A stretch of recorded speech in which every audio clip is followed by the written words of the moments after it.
बिल्कुल। और देखिए लगातार जिस तरीके से मिडिल ईस्ट में संग्राम छिड़ा हुआ है उससे जुड़ी 6 तस्वीरें आपको दिखा रहे हैं। 6 तस्वीरों के माध्यम से दिखाने की कोशिश। ईरान पर अटैक हुआ है और इसके अलावा सीरिया पर भी हमला किया गया है। तेहरान में धमाका और 100 प्लेन से अटैक किया गया है। तो 100 यहाँ पर देखिए फाइटर जेट्स का इस्तेमाल किया गया। वॉर रूम में खुद नेतन्याहू नजर आए, ये अपने आप में कई मायने रखती है तस्वीर। इसके अलावा अमेरिका की भी यहाँ पर तरफ से कहा गया है, अमेरिका की भी इस पूरी स्थिति पर नजर बनी हुई है। जो बाइडेन की तरफ से भी इसको लेकर के कहा गया है कि पहला तो जो स्ट्राइक है वो ईरान की तरफ से ही किया गया था। इजराइल ने तो महज यहाँ पर इसका कह सकते हैं प्रतिशोध के तहत यहाँ पर यह अटैक किया है। तो ये 6 तस्वीरें आपको दिखा रहे हैं किस तरीके से इजराइल का बारूदी इंतकाम है, किस तरीके से यहाँ पर ये तस्वीर सामने आ रखी है और आपको दिखा रहे हैं जहां किस तरीके से लगातार इजराइल का बारूदी इंतकाम जारी है। और आखिर इससे मिडिल ईस्ट में महायुद्ध कहां क्यों जा रहा है ये आपको बता दें, क्योंकि इस महीने की शुरुआत में ईरान ने इजराइल पर अटैक किए थे और ये कहा गया था कि 200 मिसाइल दागी गई है। हालांकि कुछ दावे ये भी कह रहे थे कि 180 से 181 मिसाइलें दागी गई थी इजराइल पर ईरान की ओर से। लेकिन ये महीना खत्म होने से पहले ही इजराइल ने भी ईरान पर हमले करके ये बता दिया है कि शांत बैठने वाला नहीं है इजराइल। और ये कहा जा रहा है कि घर में घुसकर 100 से ज्यादा लड़ाकू विमानों से हमले किए गए हैं। तेहरान, दमिश्क, उन अलग अलग जगहों पर जिन्हें पहले चिन्हित किया गया और उसके बाद वहां पर 100 से ज्यादा लड़ाकू विमानों से बम बरसाए गए हैं। इसीलिए यह सवाल उठ रहा है कि घर में घुसकर जो हमले किए गए हैं उन हमलों का ईरान कैसे जवाब देगा, क्योंकि ईरान का यह दावा है कि इजराइल से बदला लेना और इजराइल पर हमले करना हमारा अधिकार है, क्योंकि हम पर यह हमले किए गए हैं और घर में घुसकर यह हमले किए गए। मेहमान लगातार हमारे साथ जुड़े हैं। कर्नल सिंह से पहला सवाल ले लेती हूं। कर्नल सिंह, ये तस्वीर जो मैंने दिखाई है 1 अक्टूबर को एक हमला जो कि ईरान इजराइल पर करता है, फिर इजराइल ईरान पर 1 महीने के भीतर यह अटैक कर देता है। लेकिन सर ये कहा जा रहा है कि ये छोटे हमले हैं, आने वाले समय में इससे बड़ा हमला हो सकता है और ये हमले इसलिए किए गए हैं कि ईरान की एयर डिफेंस ताकत को समझा जा सके। जय हिंद, नमस्कार। आप बिल्कुल ठीक बोल रहे हैं कि मैं भी इसे आंकता हूं कि ये बहुत छोटा अटैक है। इजराइल 26 दिन प्लान करेगा और इतना छोटा सा काम करेगा, आई डोंट थिंक ये इजराइल का कैरेक्टर है। साथ ही साथ ईरान को 26 दिन मिले हैं इसको तैयारी करने के कि हमारे ऊपर अटैक आने वाला है, आने वाला है। देखिए, अगर आपको याद हो, हम लोगों ने पहले भी ये बात करी थी कि जो इजराइल कर रहा है, जो डिले थी, वो था प्रोपोगंडा और इंफॉर्मेशन वॉरफेयर। शुरुआत में क्या था, कल होने वाला है, कल होने वाला है। उसके बाद क्या आ गया कि जी चलिए यूएस ने रोका हुआ है, और किसी ने क्या रोका, इकोनॉमिक टारगेट्स नहीं आने चाहिए। आज आप देख रहे हैं कि इजराइल ने जो किया है वो एक बड़ा बैलेंस सा अटैक किया है, एक स्ट्रेंथ दिखाई है। एक सबसे बड़ी बात, उन्होंने मिलिट्री टारगेट्स के ऊपर कंसंट्रेट किया है। हो सकता है कुछ सिविल एरियाज में भी नुकसान हुआ हो, लेकिन ज़्यादा बड़ी बात यह है कि जो समझा गया था कि economic targets, refineries, so called nuclear installation, ये सब तब भी हमने कहा था कि ये उसकी प्रायोरिटी में होंगे, लेकिन ये उनके फायदे में नहीं होंगे, क्योंकि इंटरनेशनल ओपिनियन उनके अगेंस्ट जाता है। जब आप मिलिट्री टू मिलिट्री टारगेट्स के बीच में लड़ाई लड़ते हैं तो पूरी दुनिया में कोई प्रॉब्लम नहीं होती। अब आप देखिए, आप ही बोल रहे हैं और सारी दुनिया बोल रही है मिडिल ईस्ट में वॉर। मिडिल ईस्ट में वॉर कहाँ चल रही है? ये तो सिर्फ ईरान की वॉर है।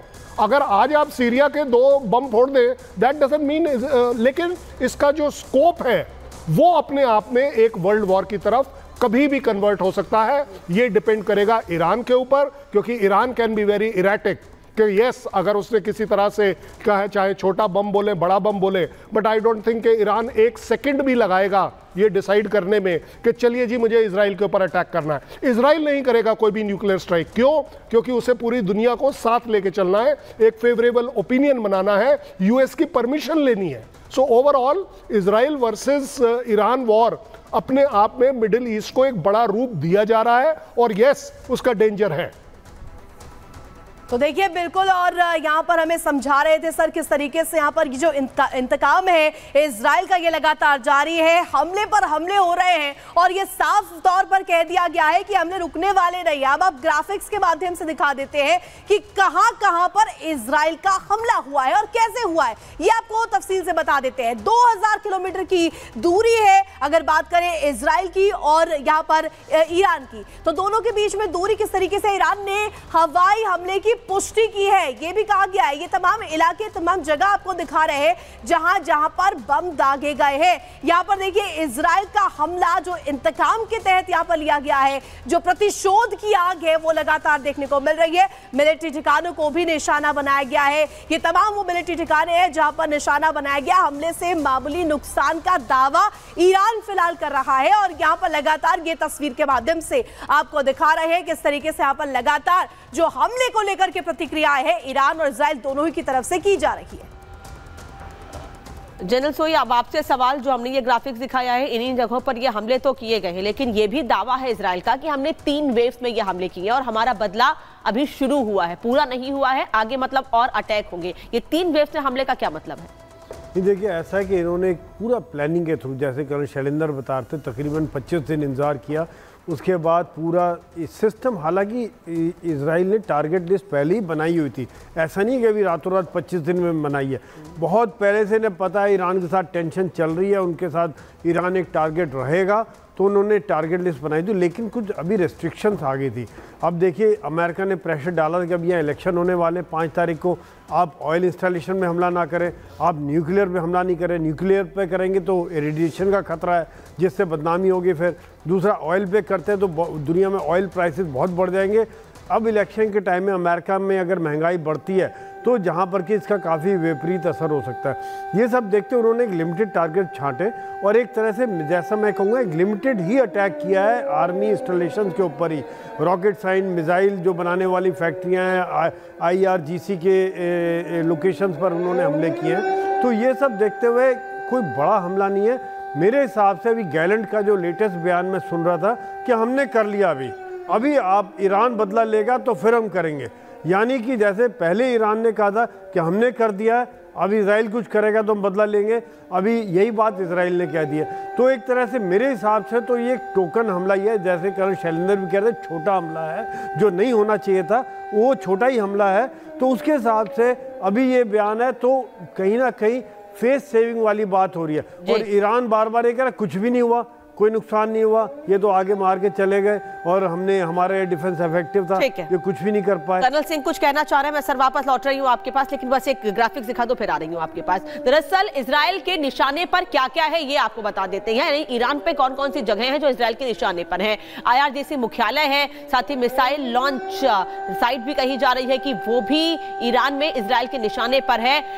एटॉमिक रिसर्च सेंटर भी निशाने पर है, हालांकि इन जगहों पर हमले नहीं किए गए हैं। और यहाँ पर हमले नहीं करने का कारण यही माना जा रहा है कि अमेरिका में चुनाव है, जैसा कि जनरल सोई भी कह रहे थे कि अमेरिका में चुनाव है और अमेरिका ने साफ कहा था कि उन जगहों पर हमले नहीं करने जिसका असर दुनिया भर पर पड़े। एयरफोर्स बेस ठिकाना, एयरफोर्स बेस जो है वो भी निशाने पर है, इसके अलावा नेवल बेस, ये 5 जगहें हैं जो निशाने पर हैं इजराइल के। ईरान में जो जगहें हैं, कुछ जगहों पर तो हमले किए गए हैं, लेकिन साथ ही ये जगह खासतौर पर निशाने पर है। कर्नल सिंह के आने वाले समय में इन पर हमले किए जा सकते हैं, फिर जनरल सिन्हा से सवाल लूंगी।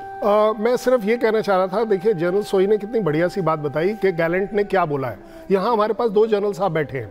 आपको क्या लगता है सर, अगर आप होते आप कुछ और बोलते? क्या आप बोलते नहीं अभी हम और अटैक करेंगे? ये जो इंफॉर्मेशन वॉरफेयर और एक जो प्रोपोगंडा चलता है, चलो जी हमने कर लिया, और डू यू थिंक रियली के इजराइल रुक जाएगा? यहाँ हम खुद मान रहे हैं कि ये एक बहुत बड़ा अटैक नहीं है, ये एक काइंड ऑफ सेरेमोनियल अटैक है, जो मैं इसको सेरेमोनियल बोल रहा हूं। सबसे बड़ी बात यह है कि अब आप देखेंगे कि ये जो जवाब देने वाली जो टेंडेंसी है, दोनों कंट्रीज बोलती है अब इसका जवाब देंगे, जवाब देंगे, जवाब देंगे। वो ईरान बोलता है कि हमारे बड़ा मामूली टारगेट डिस्ट्रॉय हुआ है, बाकी ज्यादा नुकसान नहीं हुआ है। इसका मतलब क्या ये हो गया सर कि अब आप ज्यादा नुकसान चाहते हो? क्यों सोई सर? नहीं, ऐसा है कि यहाँ पर दोनों फेस सेविंग वाली बात हो गई। यस, ये भाई उसने कहा मैंने कर दिया, प्रोपोगंडा, दुनिया को दिखाना है, कुछ दिखाने वाली बात है। बिल्कुल ये बात है, यही कारण है क्योंकि युद्ध नहीं बढ़ाना चाह रहे अमेरिका, या युद्ध नहीं बढ़ाना चाहता और ज्यादा, क्योंकि इतना काफी। दूसरा, दोनों की लिमिटेशन है 2000 किलोमीटर की। जनरल सिन्हा कुछ कहेंगे? अटैक नहीं हो सकते हैं जी। देखिए, लड़ाई कई लेवल पे लड़ी जाती है। यस, एक तो मिलिट्री लड़ाई लड़ती है, एयर स्पेस में लड़ाई जाता है, परसेप्शन वॉर होता है, फेक नैरेटिव का वॉर होता है, साइकोलॉजिकल वॉरफेयर होता है, यूनाइटेड नेशंस में परसेप्शन वॉर के जीतने की कोशिश होती है। तो हर एक फ्रंट पे हर एक समय ये वॉर चलता रहता है। ये एक देश कहता है कि हम चुप, वो अगला करेगा तो हम रिटेलिएट करेंगे।